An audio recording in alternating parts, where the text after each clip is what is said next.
Electric chair. Wrap this around you.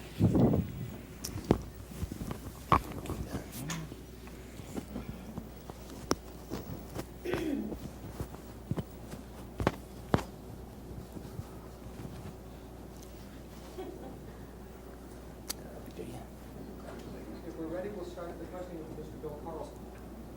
Mr. Connery, in this time of great political and continuing political change in the world, there's been a lot of conversation this weekend about what influence it has on the acceptance and the understanding of this film. Everybody in the room seems to have an opinion. We'd like to hear yours.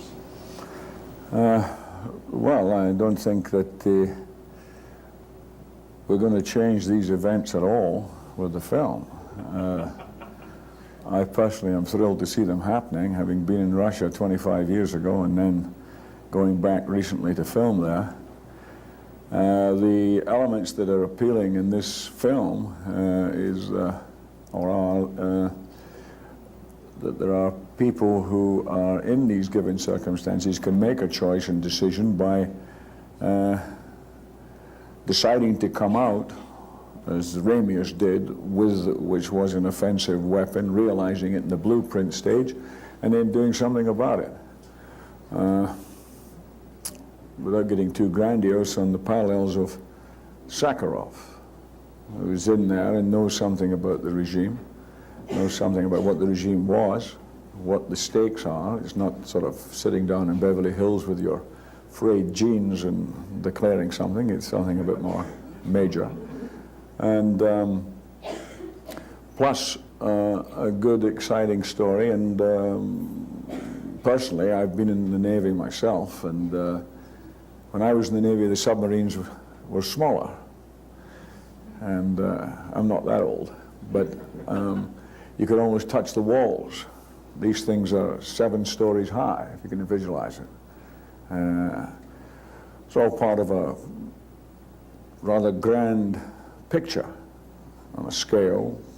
You see it in 70 millimeter with all the special effects and everything. It's very impressive. Well, I assume you saw the film, so.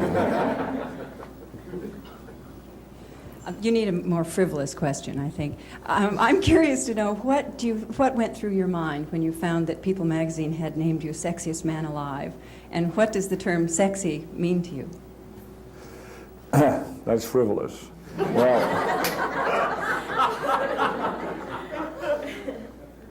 Well, it was the editor that called me first, and he was somewhat taken aback by my sort of cavalier attitude towards it, I think.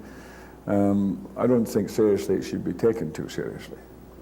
It's very flattering and very nice. In fact, I was at Paramount having lunch the other day, and on my way out, 3 men stood up and gave me a cricket applause as I was leaving. And there were 3 rather overweight, balding guys around 60. So I went back to find out whether they were winding me up, sending me up, or whatever, and they were just rather pleased of the turn of events, of what it had. No, one is obviously flattered by it, but it's the sexiest man alive. There are very few sexy dead.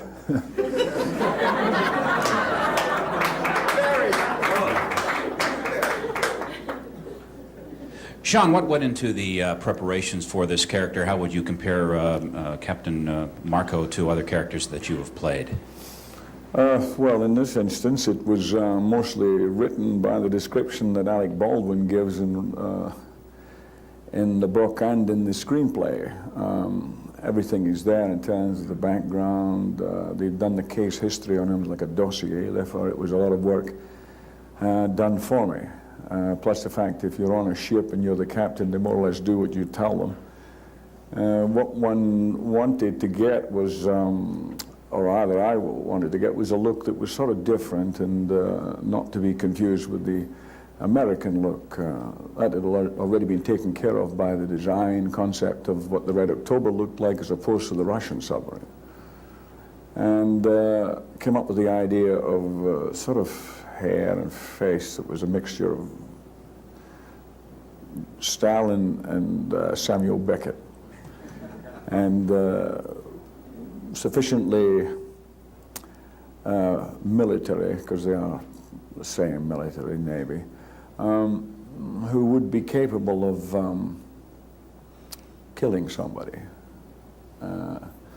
which I suppose most military and naval people are, whether they wish to admit it or not. And as I say, most of the characters have been written by Clancy's description and Ryan's description by Clancy, and we wrote John Millierson, who's one of the top, in my book, writers, and worked very much on more structural sentences and images in the dialogue of Ramius to give definition that would appear more Russian than American. So there was, without question, different, two opposing kind of cultures, as it were.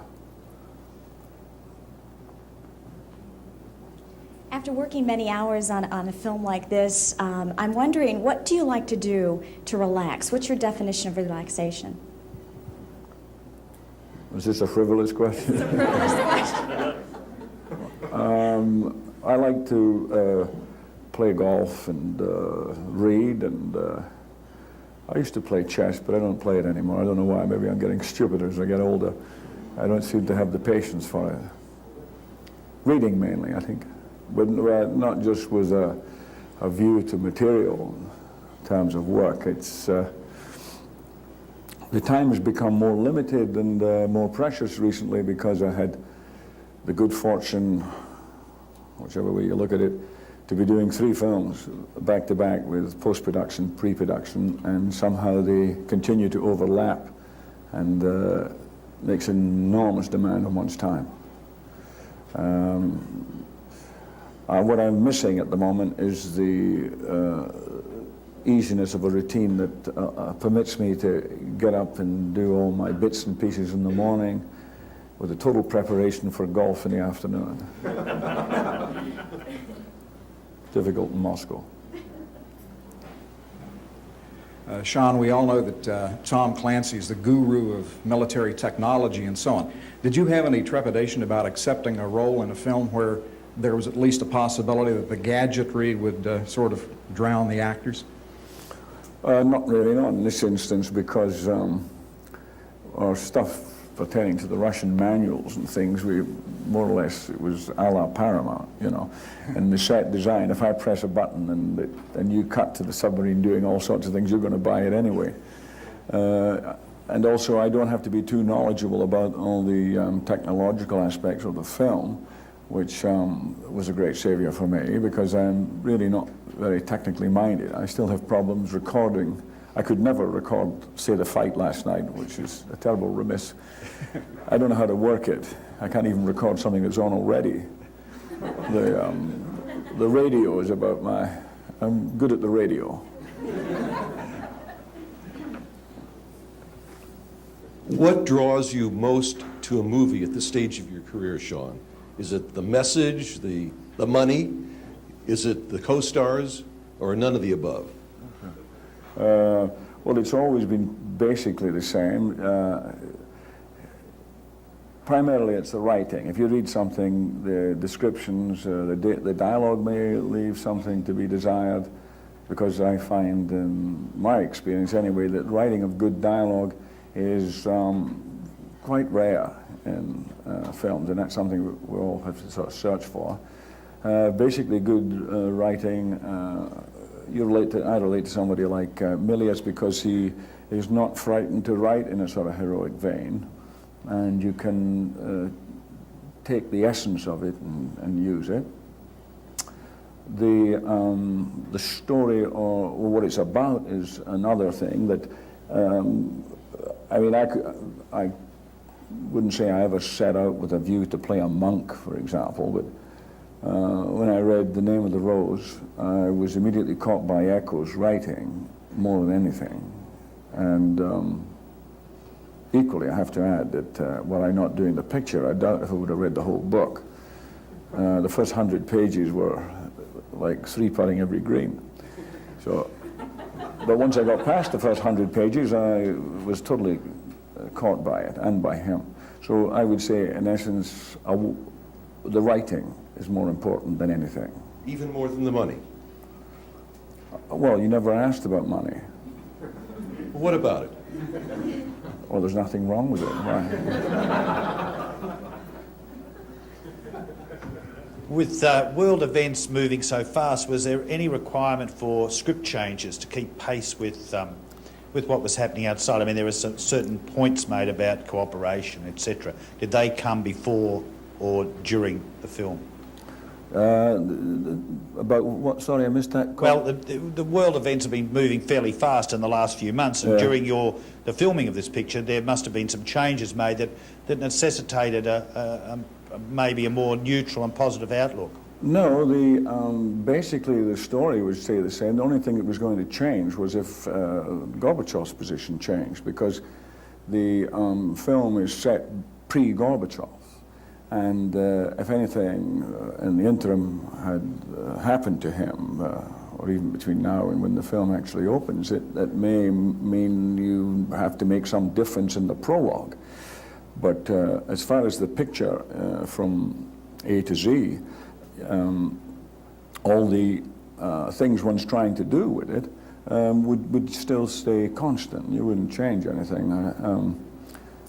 Basically, when I asked at the beginning, when I was going to agree to do the picture, there's certain conditions I made. One was the introduction of Milius because of, as I say, his writing and the clarification of the Russian as opposed to the American, because we see the one submarine, all the Russian behavior, and the American submarine, the American behavior. Just the difference is what makes it really kind of interesting in terms of the conflict too.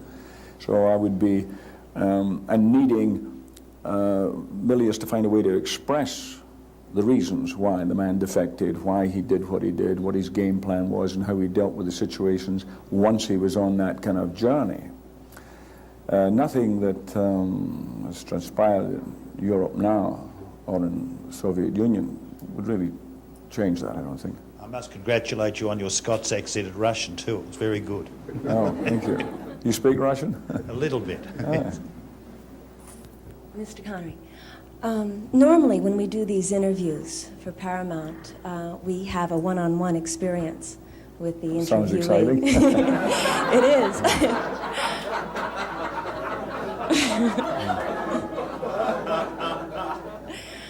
I was wondering, did you not enjoy the interview experience very much, one? And two, if you're surprised that you've reached this level of stardom, where all of us sit here and listen and don't have that opportunity to just talk with you one-on-one. I'm not quite sure what you mean. You mean when I spoke on the satellite before? No.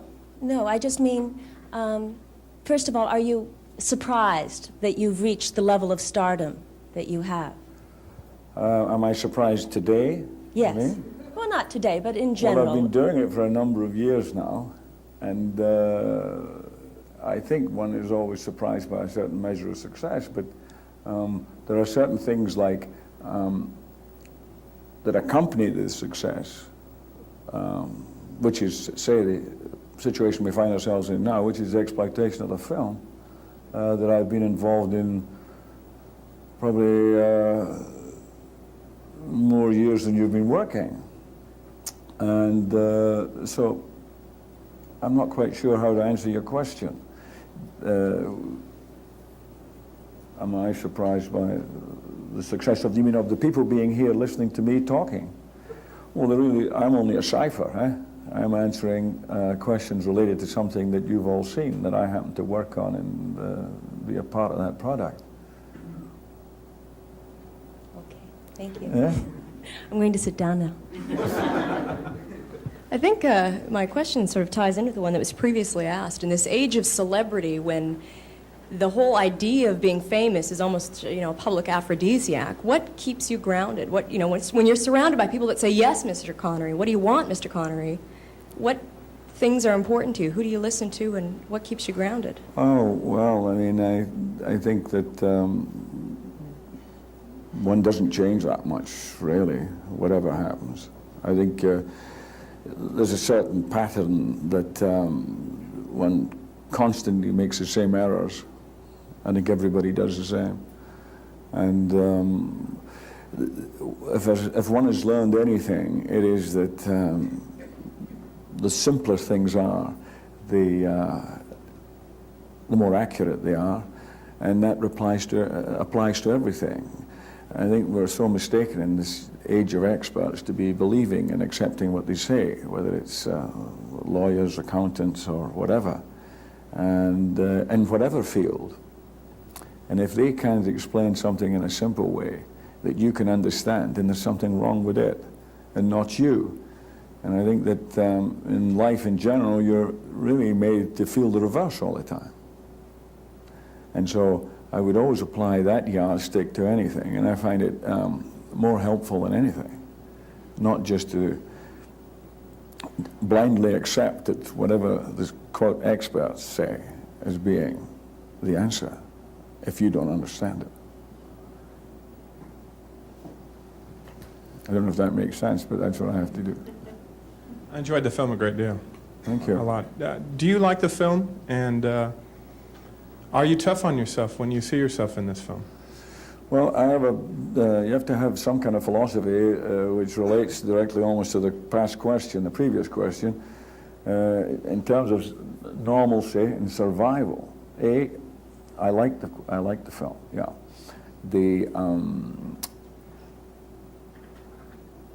I have to answer this almost invariably in the same way, that if I see a script, read a script and I want to do it, it comes into two stages. The A stage, which is the script I read and I like it, and then I go about doing whatever I can to make it happen to the best of everybody that's involved with it. That goes for the casting, the producing, the directing, writing. I stick my nose in everything, which not everybody's happy about, but anyway. And the end result is that when the film is completed, then we, the team, whoever they are, look at the film, and I make a judgment then, myself, as to whether one has succeeded or not. That's for the A stage. And I look at it, okay, succeeded. Now there's the B stage, which is when the film goes out into the world, and the people come or they don't come to see it, and then that's something else. And I would never change my opinion or decision about the A stage because of how it was accepted or not accepted. Otherwise, I think you're on the right road for insanity because of the business that we're in. I just had a perfect example. I did a film called Family Business with Dustin Hoffman and Matthew Broderick, Sidney Lumet, Vincent Patrick wrote. And, on the A stage, we succeeded. I think it was a success. On the B, it was almost a total rejection of the film. It's surprising. It didn't even have a curiosity value. This is in America. It's apparently doing much better in Europe. And you find it very difficult to find a reason for it, but it wouldn't change my opinion about the film. And that's been the case in quite a number of films I've made. And then I find that later in time, they seem to hang out there and then float up, and then they become somehow acceptable and palatable. And I can give you half a dozen examples of these movies that just had no success at all. Robin and Marion, The Hill, family business, and Fine Madness. But and then they somehow come back. But that's, in a way, how a body of work is acquired, I suppose. When you look at Red October, what fruit did you? No, I think it succeeds. I think that what we set out to make, I have to say that I haven't seen the completed effects, because I saw it when we still had cards, when it was saying the crash, this, the that, which already is a test in itself. And I thought that all the stuff that, which was the essence of the movie, worked. And then I had confirmation from McTiernan and Weiss, Neufeld, that the effects stuff now was 80% there, completed. And so I'm going to see the picture when I go to Europe, the completed one. But at the A stage, I think we succeeded in making the film. Now, the B, as you say in Rome, bah. Mr. Connery, I'm Tara Bassett from Louisville, Kentucky. James Bond seems to be caught in a time warp. He never ages, unlike the rest of us. Now, although I would prefer to see you reprise that role as a sexier, more mature, sophisticated Bond, if that wouldn't be possible, would you consider coming back as James Bond Sr.? What am I going to do, play Roger Moore's father?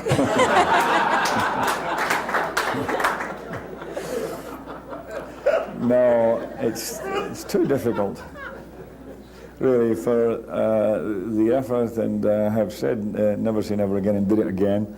And no, I don't think so, not really. Thank you. Thank you. Mr. Connery, I'm Bobby Wygant from the NBC affiliate in Dallas-Fort Worth, Texas.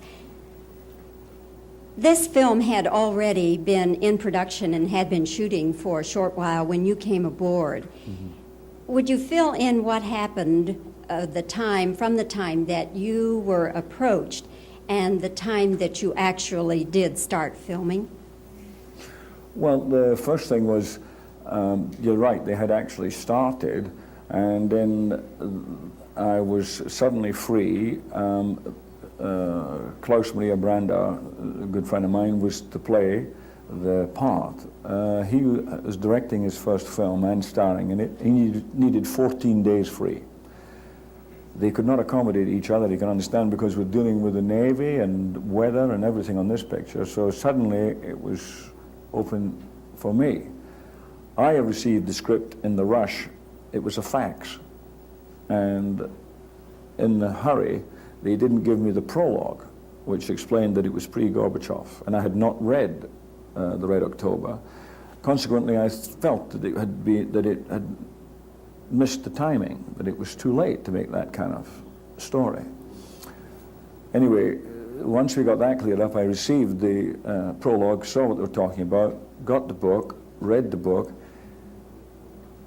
reread the script with that in mind, told them the faults I had with what we had as a script, in my opinion, about the Ramius character and the needs for the clarification of what I needed to take me through the next stage, and also the fact that it was short notice, and obviously I wouldn't waste their time by bumming around without them knowing what my demands, as it were, or suggestions were. And that's when Milius came in, when they agreed. So, and then we went to work immediately. And then I came in on the Friday. I'd had long conversations with McTiernan on the phone. And I came in on the Friday and from Europe. And I worked Friday, Saturday, Sunday. We postponed the shooting of Monday. We rehearsed and blocked it. And they all went on a submarine trip, which I was quite thrilled to miss. On the weekend, very invited, kindly invited by the United States government. But the others went. But it was of more value for me to rest, get over jet lag and learn the jokes, work on what we had to do. And then we'd all met each other, and lots of them had been filming together, including Alec Baldwin. for about 3 or 4 weeks before I had arrived. So it gave me a chance then to familiarize myself not just with the director, but with the other actors that I was going to work with, these Russian kids as well. And the Monday was a very important day in that way, and what appeared to be a slight postponement was terrific investment in terms of time too, because it got around a lot of normal procedural headaches of, you know, first day shooting, and so it was really like a first day filming, and then, well, the rest you saw. I hope you liked it. Thank you. Mr. Connery, there's a presence about you in person and on screen that very few other actors have. Have you always been this charismatic? And if so, what do you attribute that to? Oh, I had ulcers at 16. And when I was in boy service in the Navy, I never remember any of my mess deck mates ever telling me I was charismatic.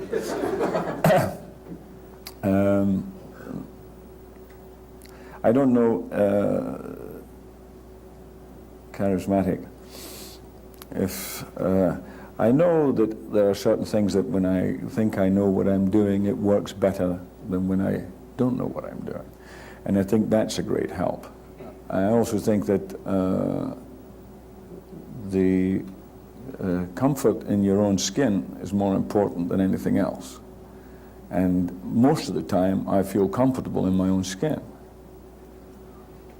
And it probably gives some sense of comfort or what that I think maybe relates to other people too.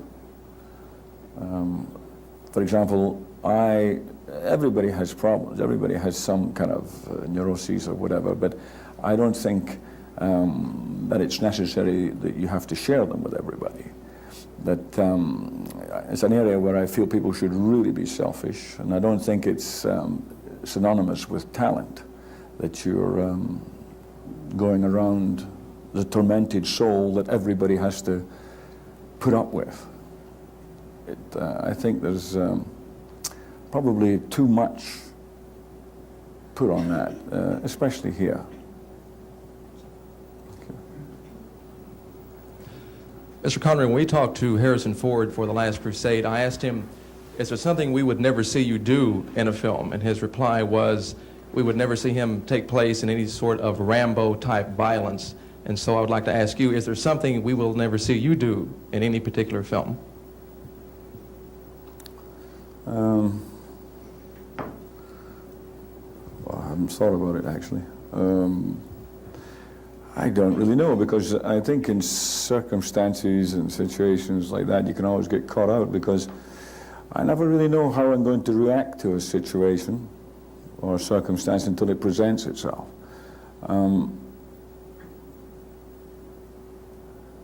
I honestly can't think of anything off the top of my head that I would insist I couldn't or wouldn't do. I don't think that in Europe we have the same kind of fear of being considered as villainous as the characters you play as they do in America. You know, I think that the actors have a tendency to feel, well, I don't want my son thinking or seeing me doing something like that. Whereas I don't think we have the same, in Europe, the same reluctance or oversensitiveness about that. So, if I think about it, I'll tell you. Thank you. Sean, your co-star Alec Baldwin appears to be on the brink of major stardom. And I was wondering, number one, if you agree with that, and number two, if there's one thing you remember about working with Alec Baldwin in this film, what that would be. Well, I think he's a very good actor, Alec Baldwin. And I think the field is wide open for a kind of young actor here. It's got some kind of real dynamics, and I don't think that that it's an offense to have a certain kind of charm, or which seems to be the general tone, that you have to be some kind of snarling recluse or badly behaved in some way. I think he's got a very kind of refreshing attitude. He's serious. He works very hard, And it's like it's gone a cycle. There's it's due now, I think, for the kind of I like Kevin Costner. I think he's a good actor. I liked him very much in The Untouchables and made no secret of it. And I thought he should really have had much more recognition for what he did in the film than he did.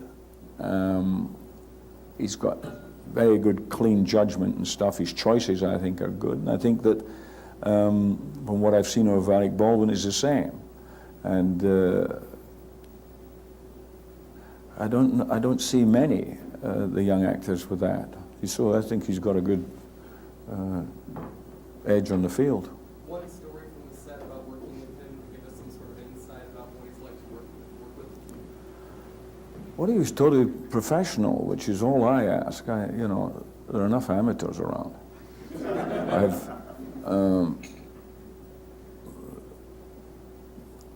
well, I got him to cry each time we did the last scene.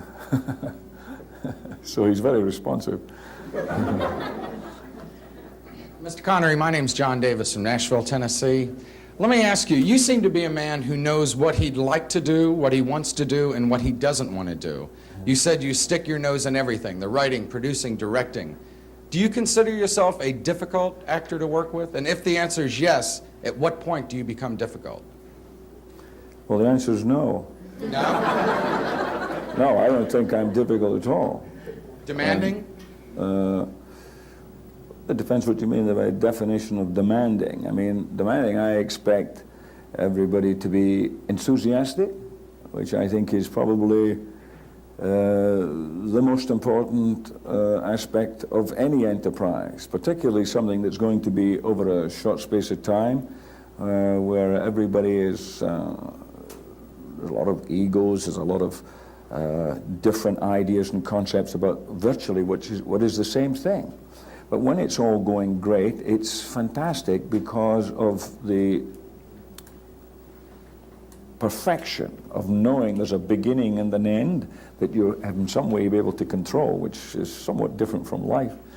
And so it has long times, delays, hard, you know, long hours and what have you, adverse conditions if it's on bad locations and things. But fundamentally, it's quite a joyous experience.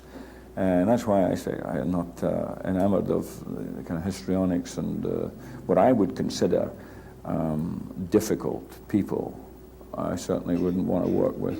I wouldn't, and I would have it sorted out very early because life is too short, and it's usually nothing to do with what the genuine problem is. There's enough kind of problems in films, but funny enough, it's the one situation where you can solve them, is filming. All the problems in filming are soluble. And I would think I'm only difficult with real idiots. How does it manifest itself? When you become difficult, what happens? Well, I don't, well, there's the producer sitting there. Was I ever difficult in the film? Never. Mind I'm bigger than him. No, I mean, it's you know, there's always a solution to the problems, the commonsensical ones. I mean, the kind of mad hysteria I'm not even going to discuss because I've never been in the middle of it. I only hear from other sources. But as I say, I couldn't be bothered with it. Everybody has to work too hard, I think, anyway, to put up with it. My question has to deal with casting. And in this film, for instance, there's no doubt that you are a Russian.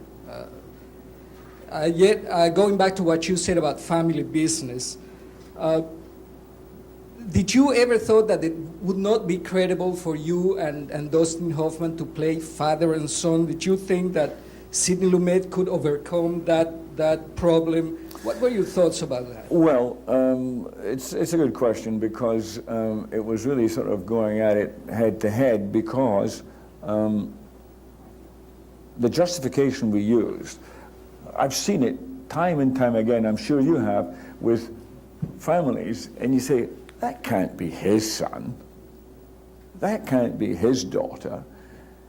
you know, you have two, mother and father as black as you are, you know, and you have blonde kids. And you get blue-eyed kids coming out of nowhere.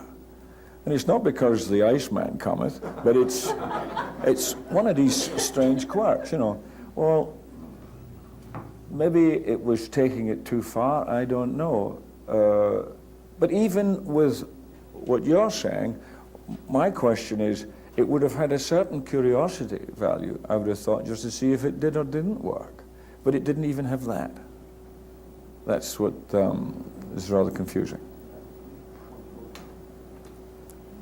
Mr. Connery, following up on her question somewhat, the public at large still strongly identifies you with James Bond. Has that been a blessing or ultimately a curse? Well, it's a constant point of reference. It's something that's very much in the eyes of the beholders. The people who see it as the beginning and end of whatever I would do or be doing or will do, then it's their problem, really, rather than mine. I mean, I work on what appeals to me, and as long as I retain my enthusiasm, I presume I'm working towards variance and certain measure of improvement. If I didn't have the sense of enthusiasm or improvement, then I wouldn't bother working. I would do something else. I would work at something else. So I can't dismiss the period because it was over a period of, it's nearly 30 years now. It was 1962 when I started doing these films, and I'm 38 now. You know, people forget, you know, people come up and they start talking to me about these films, and when I tell them how long ago it is, a lot of them don't like it. You mentioned that your first film was made 32 years ago. How are you coping with maturity, Mr. Connery? I'm coping with it all right, but in fact, it's longer than 30 years ago since I started. I came to America over 30 years ago to film. Well, we applaud you and we appreciate your talents, believe me. Thank you. Mr. Connery, my name is Penny Legate. I'm from King TV in Seattle, Washington. And it's been said that men who are 60 plus and balding are more virile. Would you care to comment on that? Well, it's years since I've been to bed with a 60-year-old balding guy, so I don't know.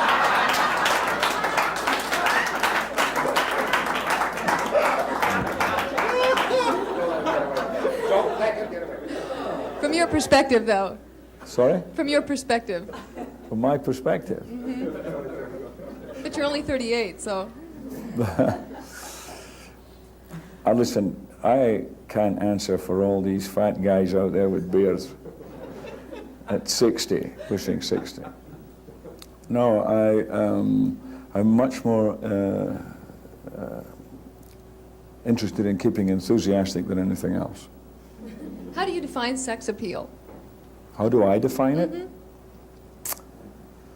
How do you define it? I think it depends on the person. Well, we could go on all night.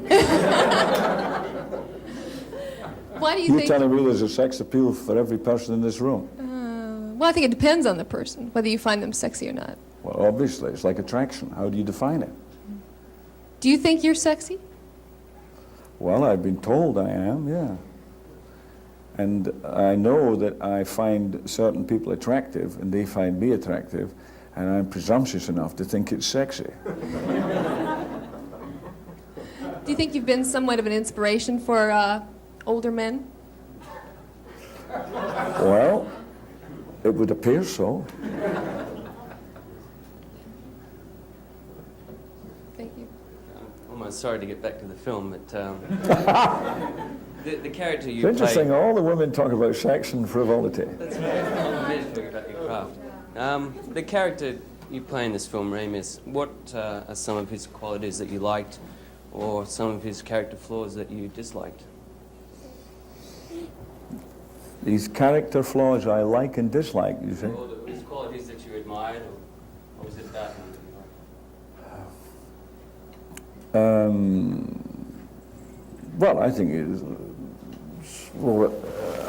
admirable qualities is the fact that the guy is top of what he does. He's a fantastic strategist and tactician rather, in naval warfare. He's knowledgeable about submarines and everything, which I'm not. Has sufficient intelligence to be able to see where everything is going,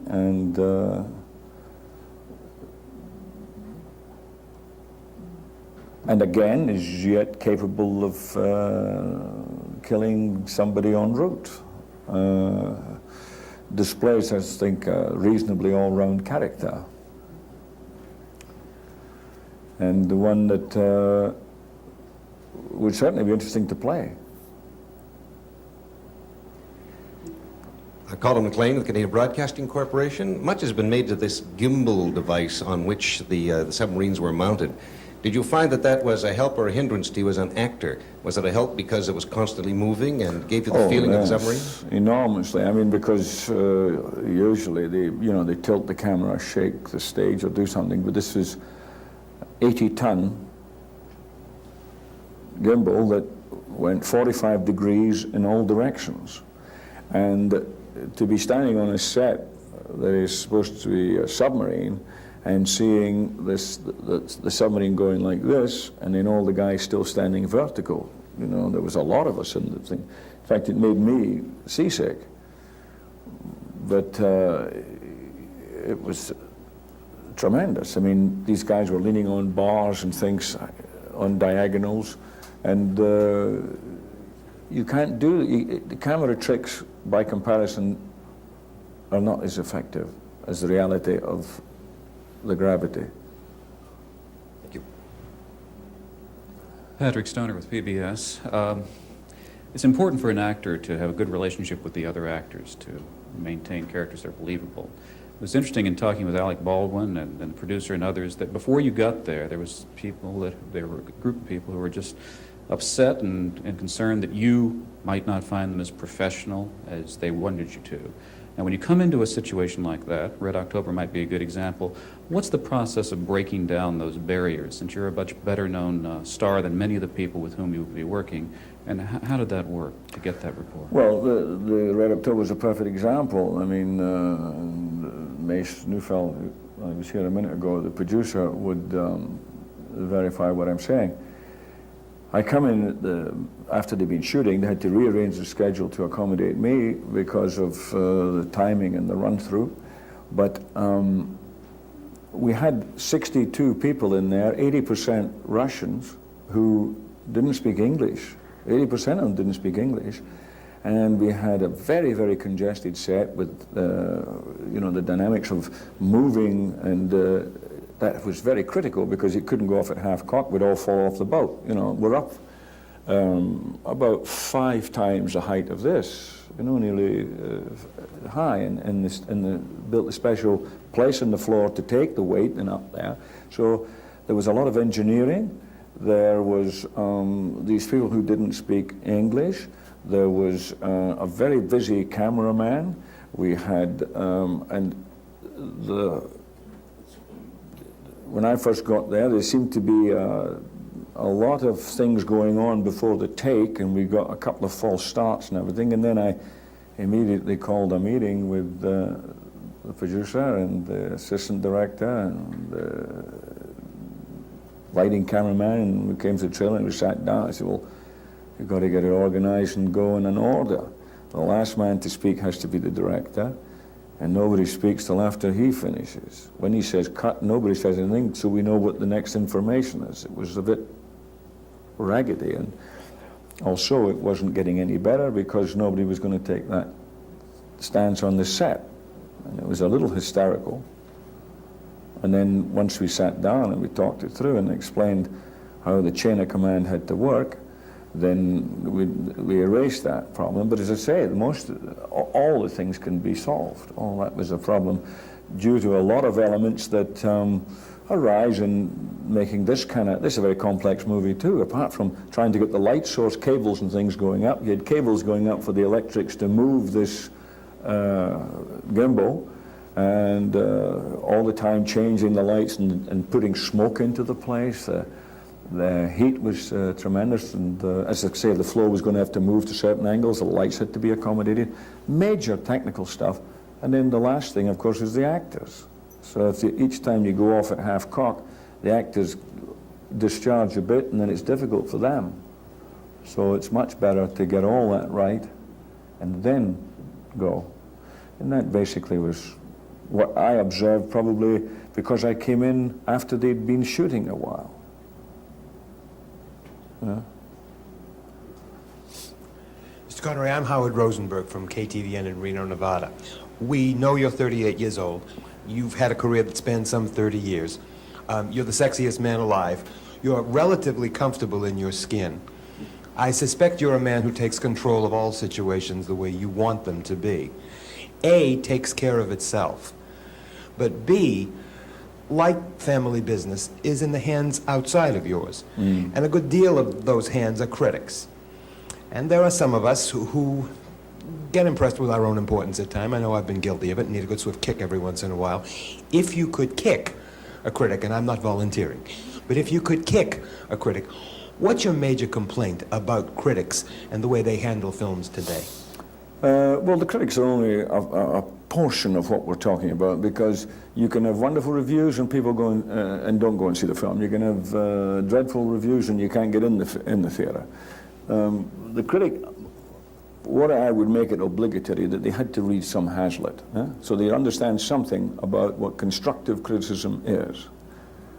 And why was Hazlitt such a wonderful critic was because it was always an occasion to go to the theatre, because there's no cinema then, and therefore he took with him a certain optimism or whatever.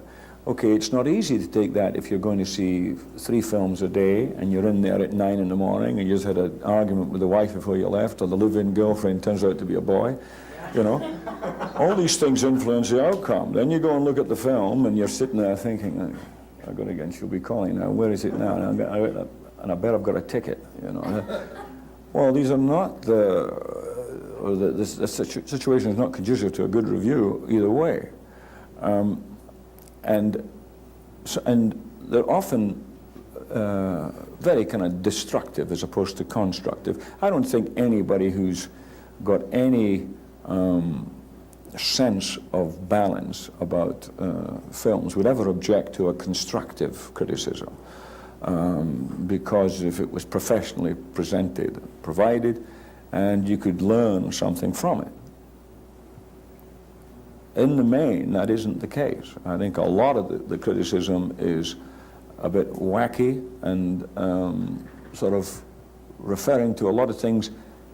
And when a destructive thing does come along, it's sometimes I read it like in derisory and dismissive, without really considering how much work and effort, however wrongly or misdirected or misproduced or misacted, to be able to pick it up and see it and for what it is, or what what they have tried to do. And they may well be sitting, as I say, in their A stage, thinking, or not thinking, deciding, as I did and still do, that we succeeded in the A stage with family business. Nothing's going to change my opinion. I know the book, I know the script, I know the actors, I know what we made.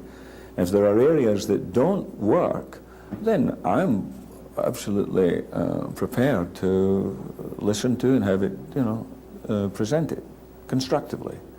And I think that's the main area. And then it breeds the other side, so that the actor or the actress picks it up and says, oh, that shithead, I'm going to get him, what does he know about this? And before you know where they are, they've lost sight of what the whole thing was about.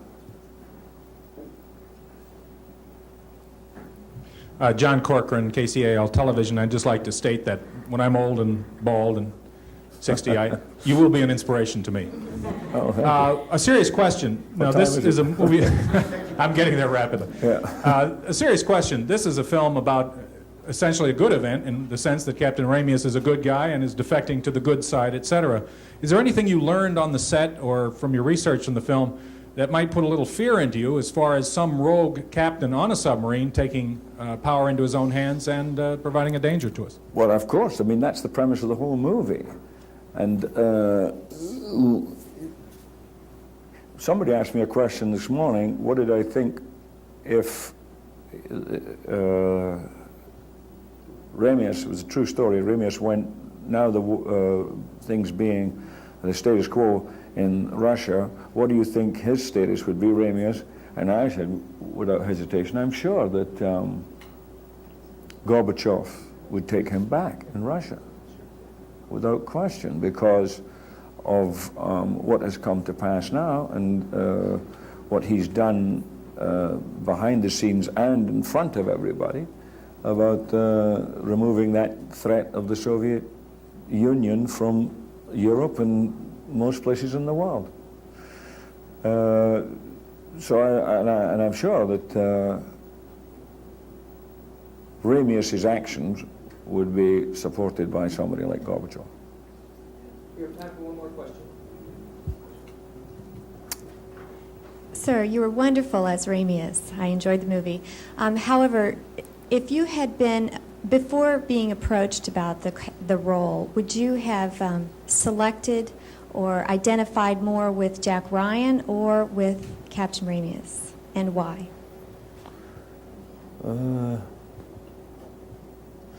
I never thought about it.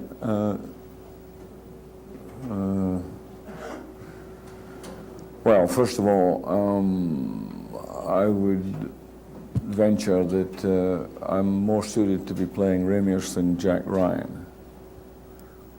I think the kind of fun of it is the age difference anyway. I mean, and even then, I think, yeah, if I was presented the script and said, we'd like you to play Jack Ryan, I would probably say, well, I'd rather play Ramius, I think. Why?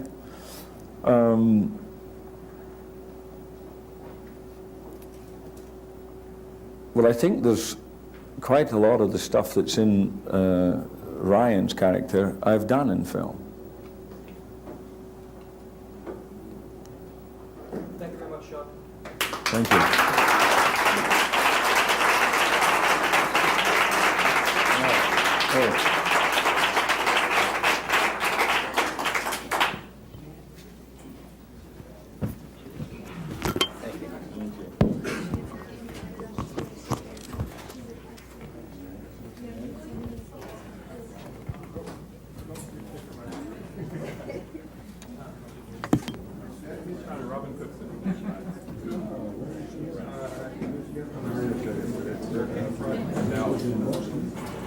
Thank you so much.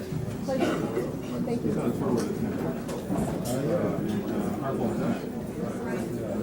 You talked about having been and carrying the table.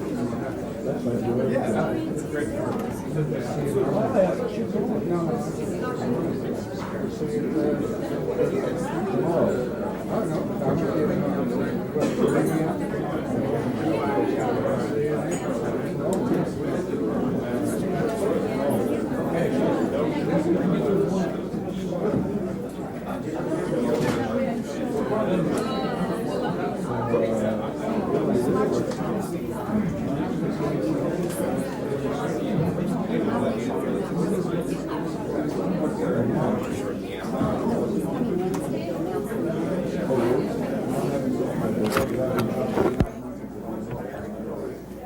Get the hand mics back?